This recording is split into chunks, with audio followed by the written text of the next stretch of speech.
हे super poppers, आपका स्वागत है द सुपर पॉप शो के एक और एपिसोड में। सुपर बोल से पहले एक और एक्साइटिंग ट्रेलर आ गया है जिसने जुलाई को पूरा सुपर जुरास्टिक बना दिया है। अब जुलाई में एक नहीं, दो नहीं, बल्कि पूरी 3 बड़ी बड़ी फिल्में आ रही है। सुपरमैन और फैंटास्टिक फोर फर्स्ट स्टेप्स के साथ आपको फुली थ्रिलिंग एक्सपीरियंस देने, वो भी पूरे फन और एंटरटेनमेंट के साथ जुरासिक वर्ल्ड रीबर्थ आ रही है। जुरासिक वर्ल्ड रीबर्थ के ट्रेलर ने तो हमारा दिल पूरी तरह से जीत लिया है और जुलाई में तो सभी पॉप कल्चर फैंस की 5 उंगलियां घी में और सर कढ़ाई में होने वाला है। कंटेंट ही इतना आ रहा है और जुरासिक वर्ल्ड रीबर्थ का ट्रेलर इतना शानदार लगता है क्योंकि ऐसा लग रहा है कि मेकर्स अपनी रूट्स की तरफ जा रहे हैं, जिसने जुरासिक पार्क फ्रेंचाइज को इतना फेमस बनाया था। And we all are loving it. और यही रीजन है कि आप ये वीडियो देख रहे हो, क्योंकि पहले हम सोच रहे थे कि इसको next week the super pop news में कवर करेंगे, पर जुरासिक वर्ल्ड रीबर्थ का ट्रेलर देखने के बाद वी वर लाइक कि रहा ही नहीं जाता। थर्ड अप ऐसी है, जुरासिक वर्ल्ड रीबर्थ अपना एक सेपरेट वीडियो डिजर्व करती है, और करे भी क्यों ना। एक तो ये मूवी हमारी $1 बिलियन मूवीज की लिस्ट में है। वैसे अगर आपने अभी तक वो वीडियो नहीं देखी है तो आप कर क्या रहे हैं, इतनी शानदार वीडियो बनाई है हमने आपके लिए। आप ही उस वीडियो को नहीं देखेंगे तो फिर कैसे चलेगा। वीडियो आपको डिस्क्रिप्शन में मिल जाएगी, वो जाकर देखिए और जानिए इस साल कौन कौन सी मूवी $1 बिलियन कमा सकती है। और आप अपनी लिस्ट भी हमारे साथ शेयर करिएगा कि आपको क्या लगता है कौन कौन सी मूवी इस साल $1 बिलियन कमा सकती है। वैसे जुरासिक वर्ल्ड रीबर्थ केवल 1 बिलियन ही नहीं, बल्कि इस साल की सेकंड हाईएस्ट ग्रॉसिंग मूवी हो सकती है। सेकंड क्यों, फर्स्ट क्यों नहीं? वेल, इस साल जेम्स कैमरन की अवतार 3 यानी कि फायर एंड ऐश भी तो आ रही है, और वो तो 100% इस साल की हाईएस्ट ग्रॉसिंग मूवी होने वाली है, विदाउट एनी डाउट। अब जो मूवी इस साल की सेकंड हाईएस्ट ग्रॉसिंग मूवी हो सकती है तो वो तो अपना सेपरेट वीडियो डिजर्व करती है। और ये हमारी फेवरेट मूवी फ्रेंचाइजीज में से एक है।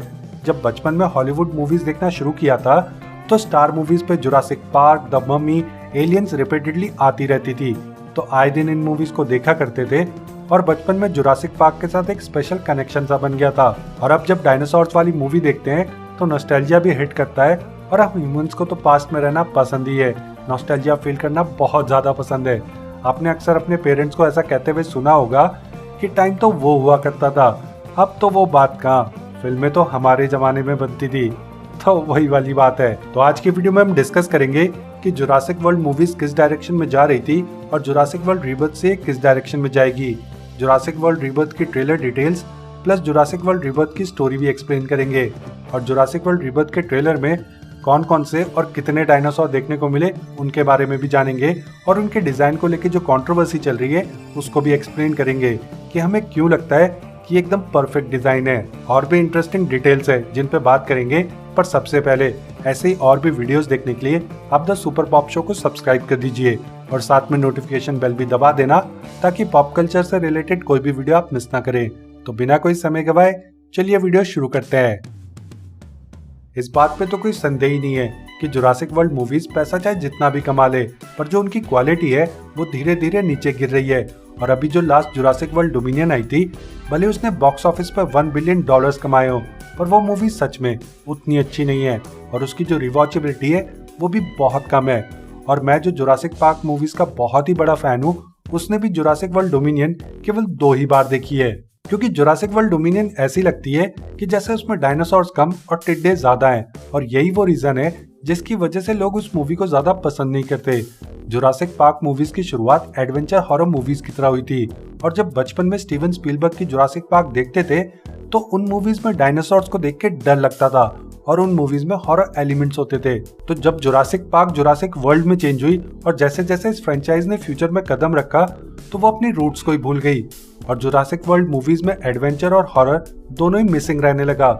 और यही वो रीजन है जिसकी वजह से जुरासिक वर्ल्ड मूवीज अब इतनी इम्पैक्टफुल नहीं होती। Jurassic world movies human extinction और डायनासोर की तादाद एक बार फिर से बहुत ज्यादा बढ़ गई और ह्यूमंस और डायनासोर के को एग्जिस्टेंस की तरफ चली गई, which is not bad but not very good too. और ये मूवीज समर ब्लॉकबस्टर बनने के चक्कर में और भी ज्यादा फैमिली ऑडियंस को अट्रैक्ट करने के चक्कर में हॉरर एलिमेंट्स को तो भूल ही गई।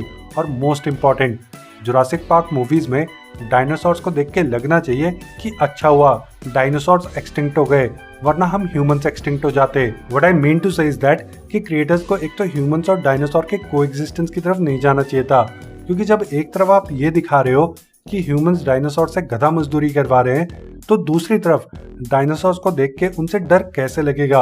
और ऊपर से डायनासोर्स का साइज भी आपने छोटा कर दिया, and size matters. What I mean to say is that कि डायनासोर्स को जिस तरह से दिखाया, जिन लोकेशन में दिखाया है जुरासिक वर्ल्ड मूवीज में, वो बहुत बड़े और स्केरी फील नहीं होते।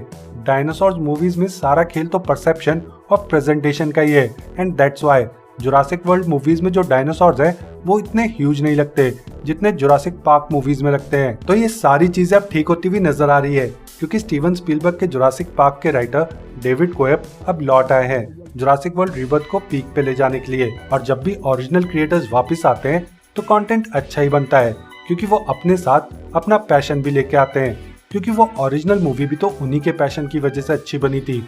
और डेविड कोएब ने जुरासिक वर्ल्ड रीबर्थ को वही हॉरर टच दिया है जिसने जुरासिक फ्रेंचाइज को इतना फेमस बनाया था। जुरासिक वर्ल्ड रीबर्थ के ट्रेलर से काफी सॉलिड हॉरर वाइब आ रही है, और केवल हॉरर ही नहीं बल्कि वही पुरानी एडवेंचर वाइब्स आ रही है विच वी ऑल लव। और ये एडवेंचर हॉरर फीलिंग्स ही तो मिसिंग है हॉलीवुड में, and now we are getting that back. So एक बार फिर हम जुरासिक वर्ल्ड के एडवेंचर पे निकलेंगे इन कैरेक्टर्स के साथ, जो इन डेडली डायनासोर्स के पास जाएंगे इनका डीएनए चुराने। मूवी की स्टोरी पे अभी आगे बात करेंगे, बट फिलहाल के लिए आप इस सीन को देखो, ये कितना एपिक लग रहा है। यही तो मिसिंग था जुरासिक वर्ल्ड मूवीज में, ये जो थ्रिल है, यही देखने में तो सबसे ज्यादा मजा आता है। आप डायनासोर के पीछे और डायनासोर आपके पीछे, too much fun. Jurassic World Rebirth को डायरेक्ट गैरेथ एडवर्ड्स कर रहे हैं, जिन्होंने गॉडजिला, रोग वन, द क्रिएटर जैसी शानदार फिल्में बनाई हैं। और द क्रिएटर तो बहुत ही अंडररेटेड है। इन केस आपने नहीं देखी है तो एक बार जरूर चेकआउट करना। अगर आपको साईफाई मूवीज अच्छी लगती है तो ये आपको बहुत अच्छी लगेगी। तो गैरेथ एडवर्ड्स को आइडिया है कि इस तरह के प्रोजेक्ट को कैसे हैंडल करना है, तभी तो ट्रेलर में कितने सारे एपिक शॉट हैं। He knows how to make blockbusters, how to shoot creatures and monsters. अब जैसा कि इस मूवी का नाम ही जुरासिक वर्ल्ड रीबर्थ है, तो इससे आपको एक आइडिया तो लग ही जाता है कि आप इसे एक किस्म का सॉफ्ट रिबूट भी कह सकते हो, क्योंकि अगर आप ट्रेलर को ध्यान से देखोगे तो आप नोटिस करोगे कि जुरासिक वर्ल्ड फ्रेंचाइज अब उस ह्यूमंस और डायनासोर के को एग्जिस्टेंस और डायनासोर के वर्ल्ड डोमिनेशन वाले प्लान को ड्रॉप कर चुकी है और वापस से एडवेंचर वाली स्टोरीज की तरफ जा रही है, जहां में ढेर सारा थ्रिल और एंटरटेनमेंट मिलेगा। जुरासिक वर्ल्ड रीबर्थ में 3 मेन कैरेक्टर्स है, जोरा बेनेट, डॉक्टर हेनरी लूमिस और डंकन किनकेड, जिनका रोल स्कारलेट जोहानसन, जोनाथन बेली और महाशला अली कर रहे हैं। तो इस मूवी की स्टोरी ये होने वाली है कि डॉक्टर हेनरी लूमिस को एक मिशन पे जाना पड़ेगा। वो एक्चुअली में एक हार्ट डिजीज का क्योर ढूंढ रहे हैं, और वो क्योर बनाने के लिए उन्हें 3 सबसे डेंजरस डायनासोर्स का डीएनए चाहिए।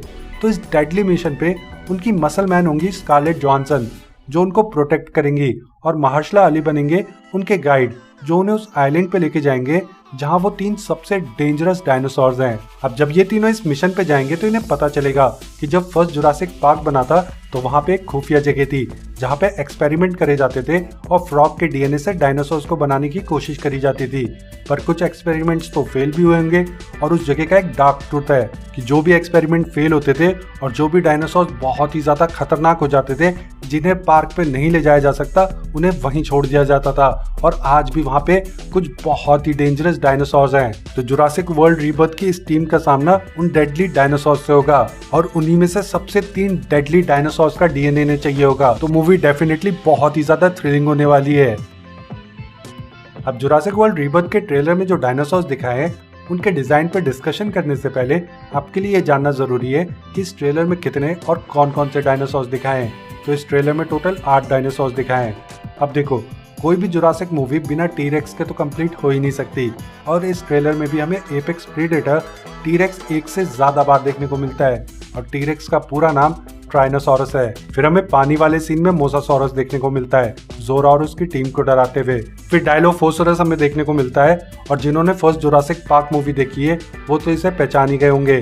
फिर बोट सीक्वेंस में हमें कई सारे स्पाइनोसॉरस देखने को मिलते हैं, जिन्हें हमने फर्स्ट टाइम जुरासिक पार्क 3 में भी देखा था। फिर हमें वेलिकॉप्टर, क्विट्ज़लकॉटलस और टाइनोसॉरस देखने को मिलते हैं। अब बढ़ते हैं उस डायनासोर की तरफ जिसे लेके पूरे इंटरनेट पे कंट्रोवर्सी चल रही है, और सब बिना कुछ समझे बस उसके डिजाइन को क्रिटिसाइज करने में लगे हैं, जबकि हमें लगता है कि ये डिजाइन काफी अच्छा है। यस, हम बात कर रहे हैं इस हाइब्रिड की, जो कि एलियन के जेनोमॉर्फ जैसा लग रहा है। अब लोगों की कंप्लेन ये है कि ये जेनोमॉर्फ जैसा लग रहा है, पर लोगों को ये समझना चाहिए कि जब फ्रॉग के डीएनए से एक्सपेरिमेंट किए जा रहे थे और भी तरह के एक्सपेरिमेंट किए जा रहे थे, और भी ज्यादा डेडली डायनासोर्स बनाने के लिए, तो उनमें से बहुत सारे एक्सपेरिमेंट फेल हुए थे। तो जो एक्सपेरिमेंट फेल हुए थे वो डायनासोर्स तो वियर्ड लगेंगे ही, दैट्स व्हाई इसमें ये हाइब्रिड ऐसा लग रहा है। और जुरासिक वर्ल्ड रीबर्थ के राइटर डेविड का कहना है कि वो इस मूवी को हॉरर वाइब दे रहे हैं, तो उस हिसाब से तो ये हाइब्रिड डायनासोर एकदम परफेक्ट लग रहा है, क्योंकि ये स्केरी तो बहुत लग रहा है। अब वही है कि लोगों को बिना किसी बात के पतंगड़ बनाने की आदत पड़ गई है। जो एक जना बोलता है सब लोग वही बोलने लग जाते हैं, अपना ब्रेन तो कोई यूज ही नहीं करना चाहता। जानते हैं जुरासिक वर्ल्ड रीबर्थ का ट्रेलर इतना ऑसम क्यों लग रहा है? क्योंकि फाइनली हॉलीवुड ने अपना ग्रे फिल्टर हटा दिया है। अब ये ट्रेलर देखो, इसमें कलर्स कितने सैचुरेटेड लग रहे हैं, जिसकी वजह से ये सीन्स बहुत ही कलरफुल और लाइवली लग रहे हैं। हर एक शॉट कितना ब्यूटीफुल लग रहा है। और क्योंकि इस मूवी के लिए ओरिजिनल राइटर वापस आए हैं, तो कई सारे सीन्स में होमाज भी पे किया है ओल्ड जुरासिक पार्क मूवी को। जैसे कि इस सीन में म्यूजियम में जो डायनासोर का स्केलेटन है, ठीक इसी जगह पे जुरासिक पार्क 2 में ठीक ऐसे एक डायनासोर खड़ा था। और बाकी कौन सा डायनासोर कौन सी जुरासिक मूवी में हमें पहले देखने को मिला था, वो तो मैंने आपको बता ही दिया है। तो ये सारे रेफरेंसेस जब फैंस मूवी में देखेंगे तो डेफिनेटली उन्हें मजा ही आने वाला है। इसके अलावा डॉक्टर हेनरी लूमिस को लेकर भी ये थ्योरी चल रही है कि जिस बच्चे के साथ एलन ग्रांट ने बात करी थी, वही बच्चा बड़े होकर डॉक्टर हेनरी लूमिस बना है। और वो एलन ग्रांट को इम्प्रेस करने के लिए इस डेंजरस मिशन पे गया है हार्ट डिजीज का क्योर ढूंढने। और एलन ग्रांट तो इस फ्रेंचाइज की आन बान और शान है, तो अगर एलन ग्रांट से कनेक्शन निकलता है तो फैंस को तो अच्छा ही लगेगा। ओवरऑल हमें तो ये ट्रेलर बहुत ही ज्यादा पसंद आया। हमें तो ये बहुत ही थ्रिलिंग और एक्साइटिंग लगा। प्रॉपर समर ब्लॉकबस्टर्स वाली वाइब आ रही है इससे। हमारे लिए तो जुलाई सुपर जुरास्टिक हो गया है। हम इन तीनों ही फिल्मों के लिए एक्साइटेड हैं, जुरासिक वर्ल्ड रीबर्थ, सुपरमैन और फैंटास्टिक 4। वैसे आप किसके लिए सबसे ज्यादा एक्साइटेड हैं, हमें कमेंट्स में जरूर बताइएगा। और जुरासिक वर्ल्ड रीबर्थ का ट्रेलर आपको कैसा लगा, ये भी जरूर शेयर करिएगा। तो ये था हमारा वीडियो जुरासिक वर्ल्ड रीबर्थ के ट्रेलर पे। आई होप कि आपको ये वीडियो पसंद आई होगी। वीडियो पसंद आई है तो वीडियो को लाइक करें, और ऐसे ही और भी वीडियोस देखने के लिए आप द सुपर पॉप शो को सब्सक्राइब कर दीजिए। अब मैं मिलूंगा आपसे अगले वीडियो में, तब तक के लिए मेक सम नॉइज।